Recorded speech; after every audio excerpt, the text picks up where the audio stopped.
Hello, everyone. Welcome to the IDA screening series conversation for The Fight. My name is Cassidy Diamond. I am the Public Programs and Events Manager at the IDA. I'm coming to you from Los Angeles, which is on the unceded land of the Tongva and Chumash people who have been stewards of this land for generations. Before we get started with this conversation, I just wanted to thank our media sponsor, IndieWire, for your support. And then also the support from KCRW. Both of these folks help bring this screening series to us every year, this year in a new digital form. So thank you all of us for making this transition with us in these times. We do miss seeing you all in the theater and in person, but hopefully this can serve as a nice kind of bridge between these times. You can check out all of the other films that are happening in our screening series, as well as the Q&As, by visiting documentary.org/screening series. And with that, I am going to hand it over to Shaniqua McClendon. Let's get Shaniqua up here, who's going to be our amazing moderator for today. Hi, Shaniqua. Hi, Cassidy. Thank you so much for having me today. I am excited to have this conversation. We're going to be discussing the documentary The Fight, which is a really moving, interesting film about 5 historic legal cases that the ACLU decided to take on that pretty much came to be because of some decisions that came out of the Trump administration. So I am now going to invite our 4 panelists on to discuss the film. First, we have director Elise Steinberg, and then director Josh Friedman, and then the third director, Eli Dupree, and finally, producer Kerry Washington.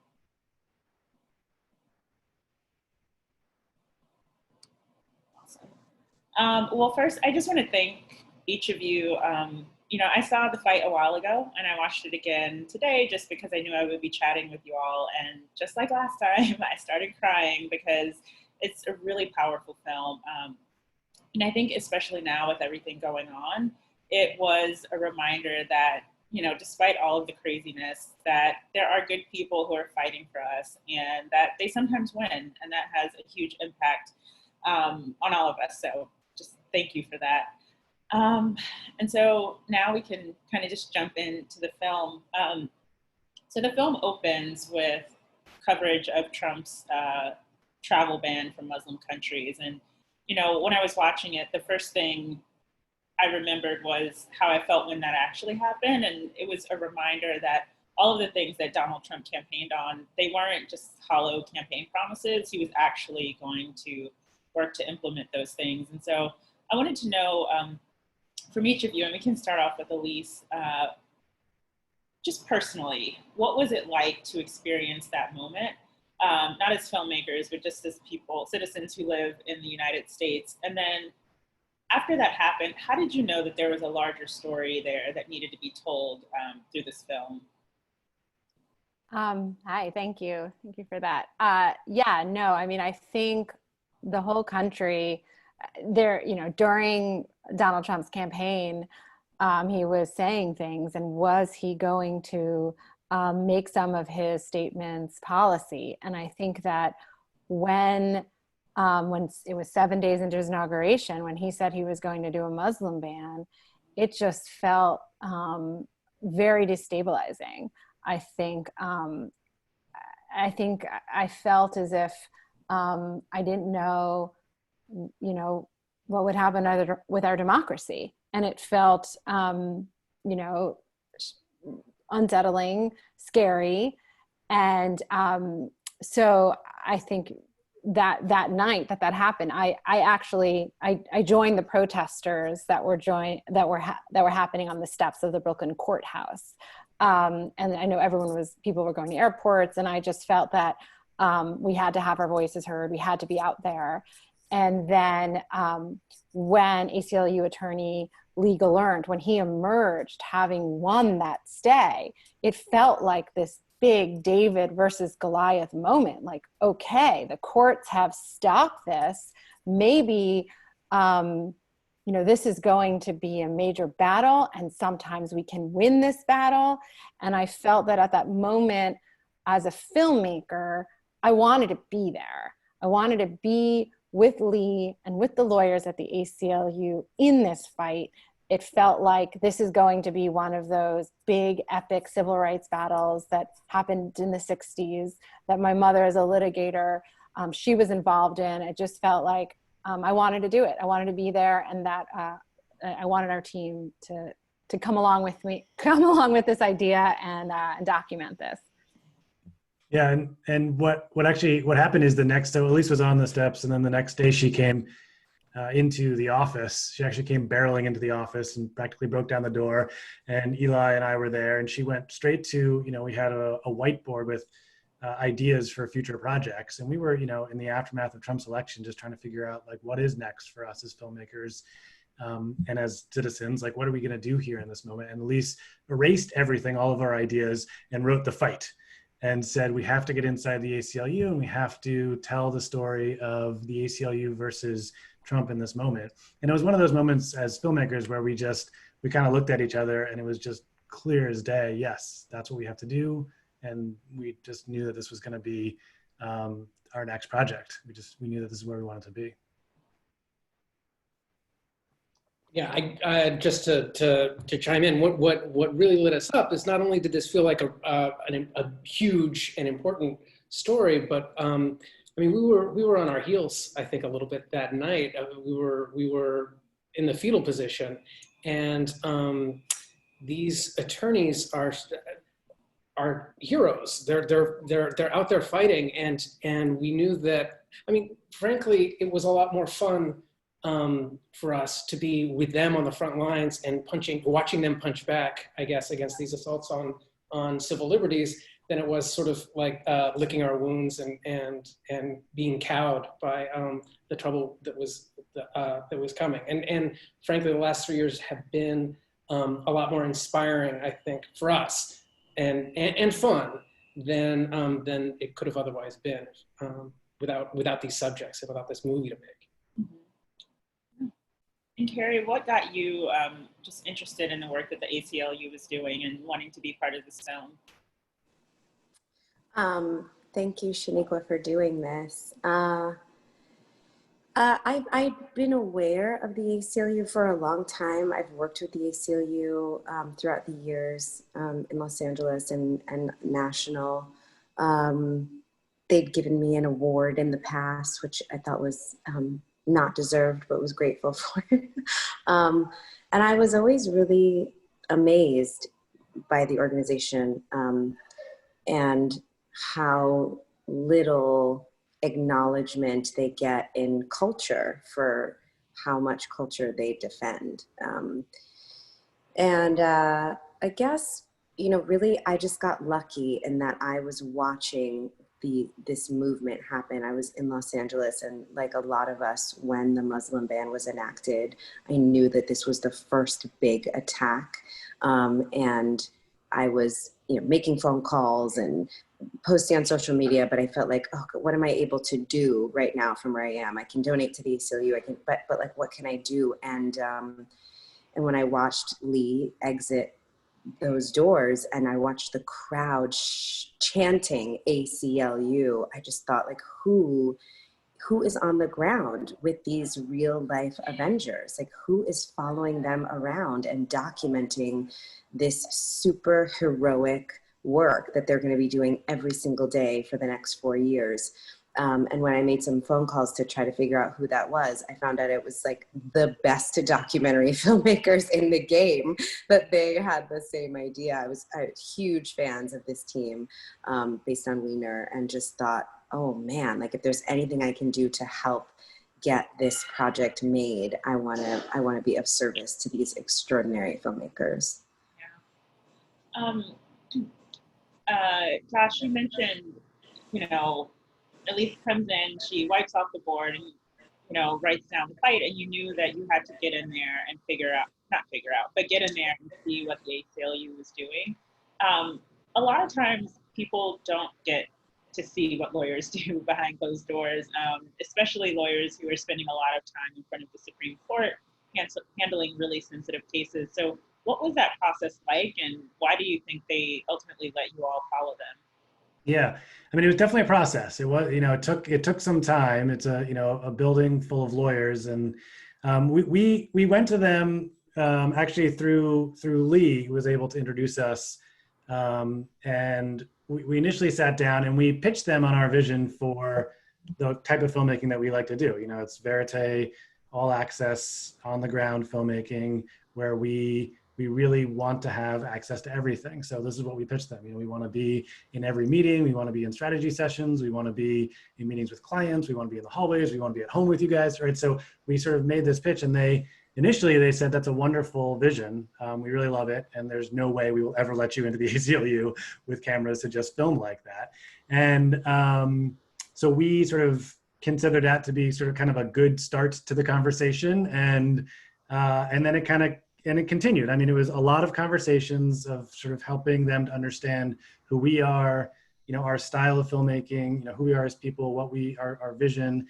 And so through the course of many, many conversations, they came to understand and trust us. And also, I think there was a sense that, this is a historic moment. And I think there was a real sort of sense of almost of duty that, despite the risk of letting cameras into the rooms in this moment, it really is worthy of documentation. It really is a moment that needs to be documented for history. So I think that was a big part of ultimately why they decided that this was something that they wanted to do with us. Yeah. I do want to make sure that these guys get enough credit, and in particular our cinematographers as well, because these guys, they do this magical thing of somehow being completely invisible, right? Like just fading into the wall where nobody knows they're there, while they're seducing their subject into trusting them with their lives. And it is extraordinary. Like, you can see it too. Like, you can see as the documentary goes on, you can see our lawyers start talking directly to camera. Like, we become part of their family as the journey goes on. And that is a credit to this crew, for sure. Yeah, thank you for bringing that up. I'm going to skip around from what I planned on asking, but that just reminded me of Dale getting the the decision in his case, and watching him, and you're like, oh my gosh, did they lose? And then he reads it again, and he's still going. What was it like to see that, witness that, and like be there for that? And watch him go from thinking he had lost the case to being in a conference room full of people celebrating that he had won. Elise or Eli. No, it was, thank you, Carrie. That is, if you ever get to work with Kerry Washington, just run, okay? We just like the luckiest thing you could ever have. Run away? Run in the opposite direction? Run. Just go. I mean, really could not ask for a more incredible producer in her and Pilar, who at every stage of this process were our cheerleaders, strategists, supporters, guardian, like just incredible, like really. And it's like, I sometimes say, if you're making a documentary, it's like building a ship, and you just want to make that ship as strong, and just like having Kerry was just like, we had a strong ship. So anyway, very grateful. But yeah, I think one of the things that we did, and it was something that when we worked on Wiener, we realized was you just have to be there all the time. I mean, I remember talking with Josh very early about production. Josh was in the field for most of the time for Wiener, and he was just like, you're just going to go there every day. Okay. You're just going to sit there every day, and they're just going to get to know you. And that's what we did.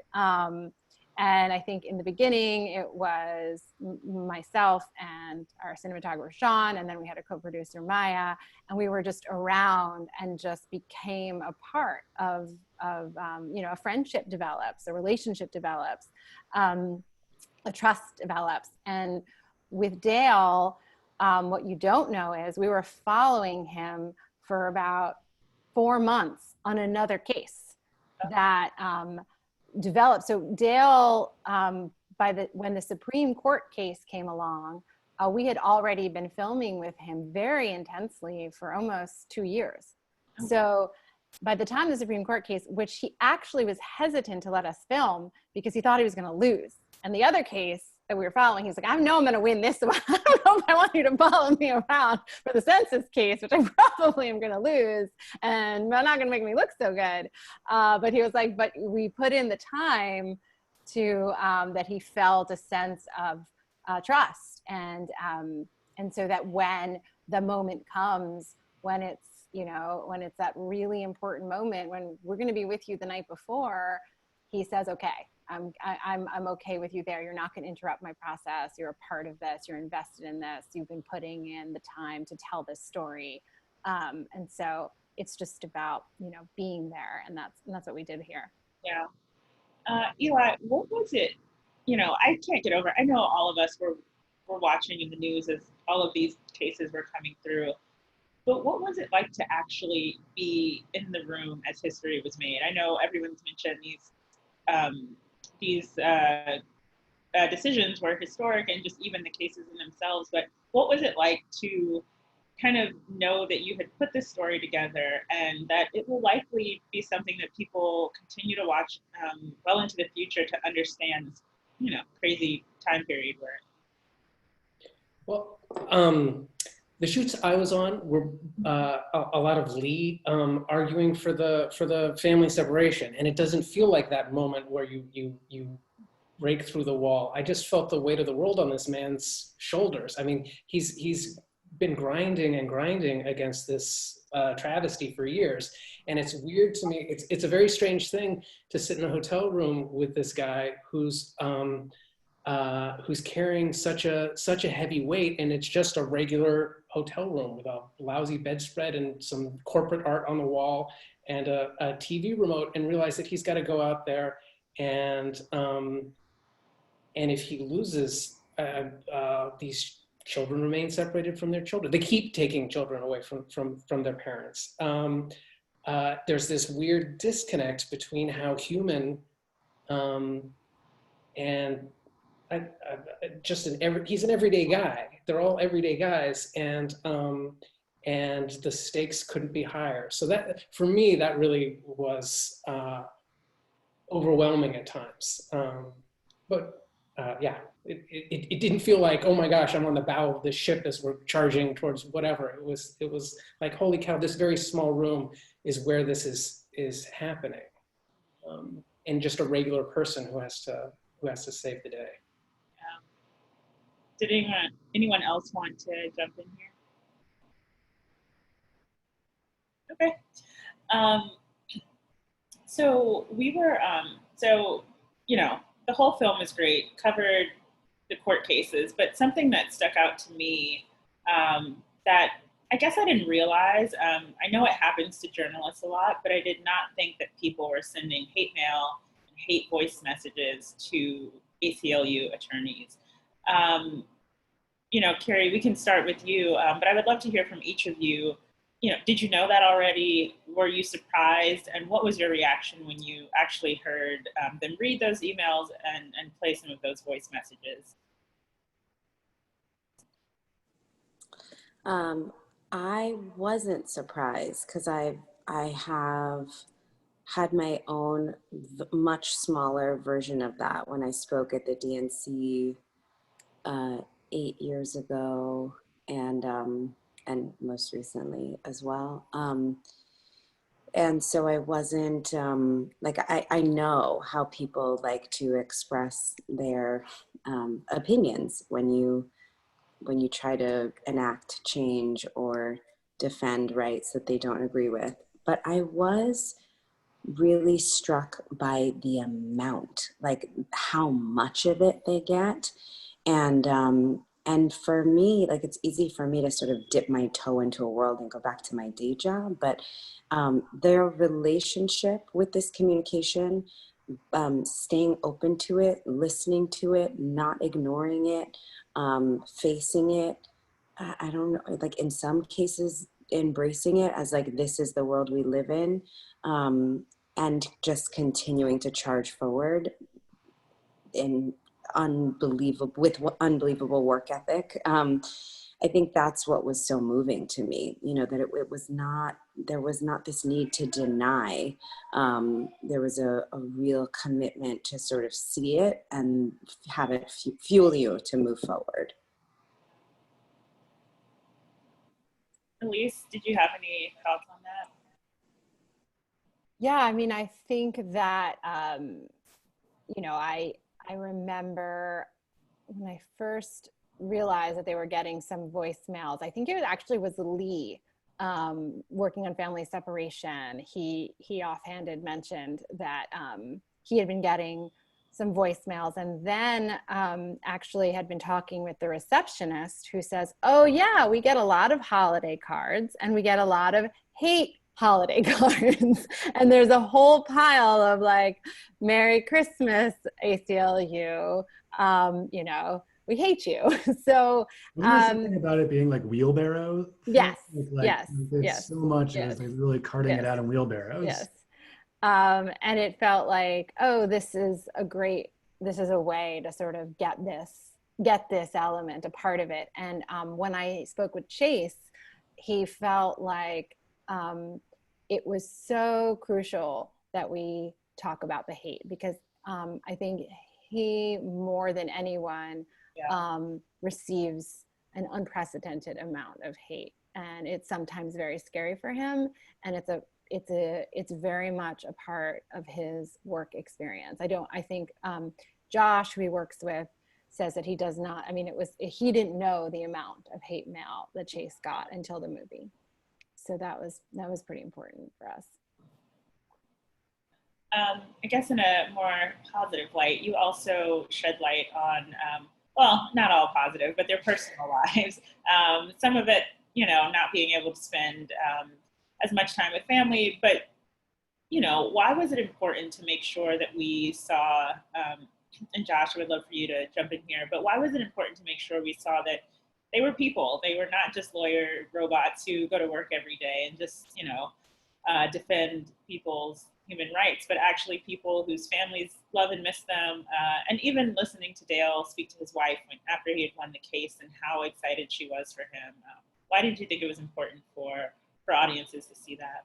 Yeah, I mean, I think for us, it's those human moments that really make these stories powerful, that really allow us, you know, I mean, this is what we love to do, is to get really on the ground with the people who are actually doing the work, and to recognize their humanity in a way that that feels that we can connect to, and that really makes it makes the fights feel sort of powerful in the way that Eli was describing earlier, that you realize like, wow, this really is, you know, history does sometimes actually hinge on these moments with these individuals, and that is a really remarkable thing to witness and to be a part of. I mean, that is really where we want to be, and where we feel like these stories can really hit home. I think the other thing that it achieves is something we've talked a lot about with the film. You know, these, as we've said, these guys are real life superheroes. They're change makers. They're so inspiring, but we don't want to put them on a pedestal and act as if they are the only ones capable of change. And so by fully humanizing them, you realize, oh, they are also like just somebody's husband and somebody's dad, and their kids are the same age as my kids, and I'm not out saving the world. What can I do better? Right? Like, you realize, like, yeah, I always think of those scenes with Chase, you know, on the phone, desperately trying to conduct business with his kid, just wrecking havoc. And that's all of us now in COVID. Like, the amount of begging and junk food I've had to provide so that we are not dealing with children screaming in the background right now is, you know, it shouldn't be legal. So that idea of like making them human, making us all feel like we too could be superheroes in our own sphere of our circle of influence, I think that was also part of what's so special about seeing how regular they are. Yeah. Eli, something else that was captured kind of I mean, we all saw it publicly. Again, you're filming, what's happening in real life, but I was really interested to know if any of you had any personal thoughts about some of the clients that the ACLU takes on.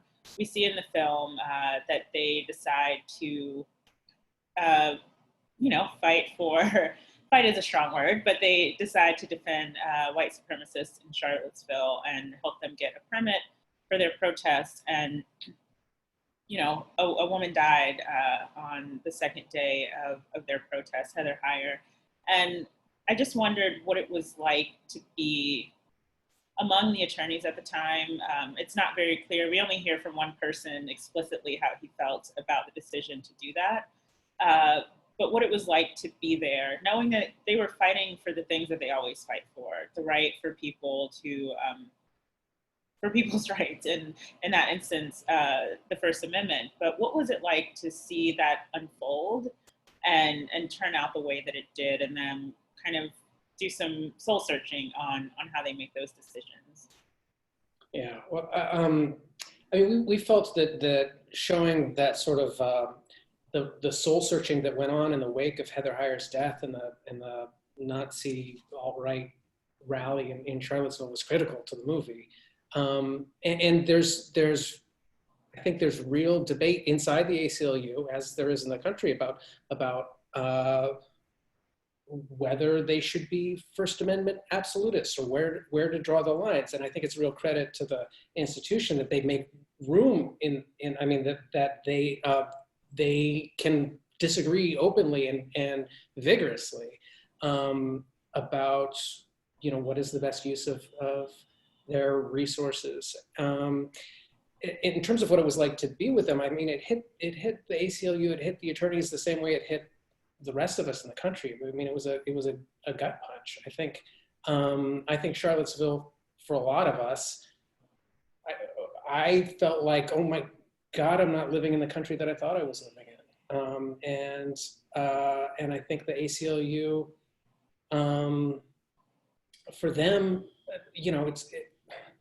having to the courage of their convictions. I mean, having to wrestle with that, with defending the alt-right folks. I can't Unite the Right was the organization. They fought for their right to have that rally and decide. I mean, it was heart-wrenching. It was heart-wrenching to watch them wrestle with that, and I think they continue to wrestle with it. I mean, it is hard to live in a democracy with a commitment to civil rights, and it is complicated. It's not easy, and I'm grateful to these attorneys for letting us, witness and film them struggling with these really, really difficult issues. For any of you, did you, and this is more coming from my own perspective, but I'm interested to know if it made you at least think about this, but did it change? Do you think there's a line as to how far we need to go? And maybe I shouldn't say we, people who defend people's constitutional rights, is there a line that doesn't need to be crossed as far as making sure people have the right to do something, and in this instance, have the right to come together and advance white supremacy? There was no way to know that would end with Heather Heyer dying, but that aside, and it's important, but that aside, just the fact that they were promoting hate, do you think that there's a line that that just generally they should start considering as too far? They are considering. I mean, as Eli said, they're having these conversations. That moment had a deep impact on the organization. And Chase talks really eloquently and often about how they are grappling with these issues internally, and really, being proud to work for an organization that's willing to continually revisit its mission and take a look at its practices.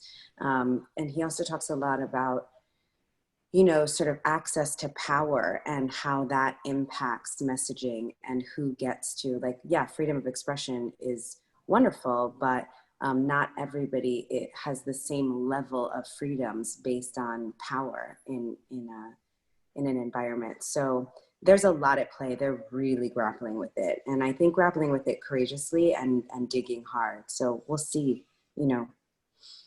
Yeah, that happens.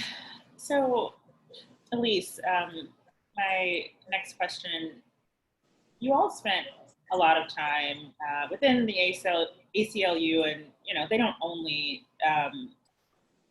take cases to the Supreme Court, but we saw a lot of time spent defending cases in the Supreme Court. And for me, it just really highlighted the importance of the Supreme Court. And you see the moment where all of them find out that Justice Kennedy has decided to retire. And it was funny. I remember having that same thing happen at my job. Everyone's just like yelling curse words, like this can't be happening right now. After getting to know them so well, what do you think it was like when they found out Ruth Bader Ginsburg had passed away? And, you know, she was actually a liberal justice, not, you know, a moderate or conservative. So her replacement, if things go the way they look like they're going, will completely change the makeup of the court. So in addition to how you think they might have reacted, do you think that this is going to dampen their kind of energy and drive in the cases they have, because they're likely to see different decisions coming out of the court? I mean, I think it was just a total gut punch. It was just, I mean, I think it was, I actually did text with Bridget, and she's just like, I'm just putting one foot in front of the other right now. Like, it's just, it feels very scary and very, and I think the lawyers are just trying to just like do their work, and, but they're really worried. And I think the focus for them, if they were here, would say is about the election. That's it right now. If we want to try to stop the erosion of civil liberties and maintain some of our democratic principles, it's about voting, and it's about changing, you know, having a different president than President Trump right now. And that's where they're focusing right now. And I think they would say, you know, one of the things that they did with it is just hold the line a little bit. You know, you see with the Muslim ban, it was just like stopping the tide, but that can only go so far. And yes, if you know, if that seat is filled, then the whole strategy is just, it's all rethought. It can lead to some dark thoughts about where we go as a country. I just want to say also, like, I mean, one thing you see in the movie, I hope, is that this is not a group of people who, like, you know, kind of like gets knocked down and lays down and kind of says, okay, well, I guess that's it. I mean, these are people who they're fighters, fundamentally to their core. They're never going to stop fighting for what they believe in. They're never going to stop fighting for civil rights. You know, yeah, if the balance of power on the court shifts in this way, maybe for a generation, it's going to be a lot harder, and they're going to keep fighting. And that's, you know, one of the things that I think I really took away from, you know, living with these people for a few years and being with them, was just to see what resolve really looks like, and to feel deeply inspired by it and thankful for them. But as Dale says at the end of the film, I think there's a sense of, you know, thank God we have these lawyers, these heroes, these men and women fighting for our rights and going into, you know, possibly fighting against a changed Supreme Court. But they also now, and you know, they need us. They need voters to come out and actually do our part to also exercise our rights and change the country politically, so they can keep defending us legally.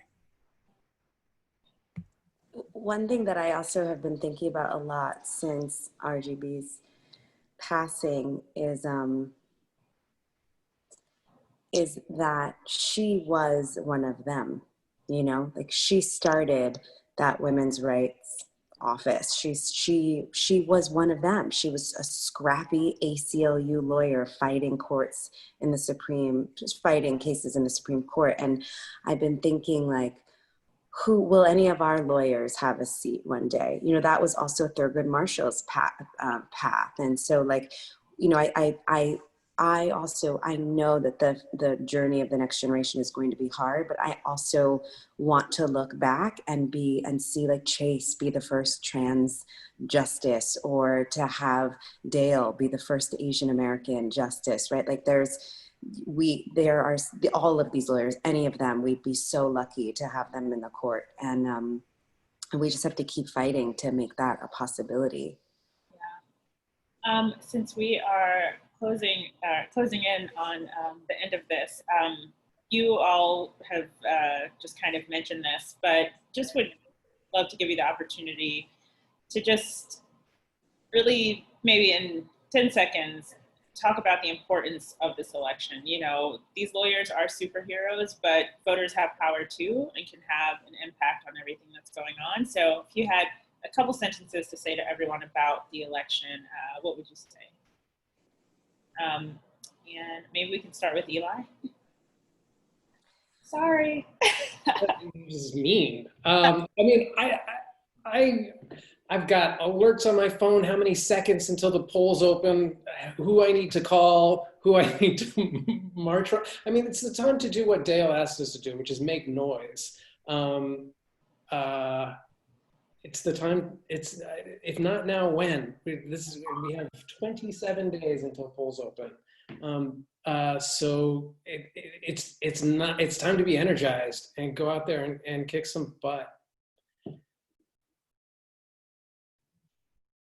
Yeah, I think that's right. And I think I just sort of said a version of this, but you know, there is this sort of temptation to think that other people are going to somehow sort of save us.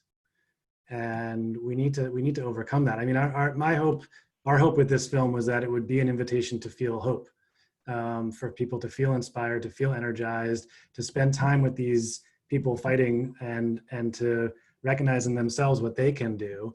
But at the end of the day, this is, you know, it's a remarkably simple thing to do, for most of us, is to go and vote. And we have to do it.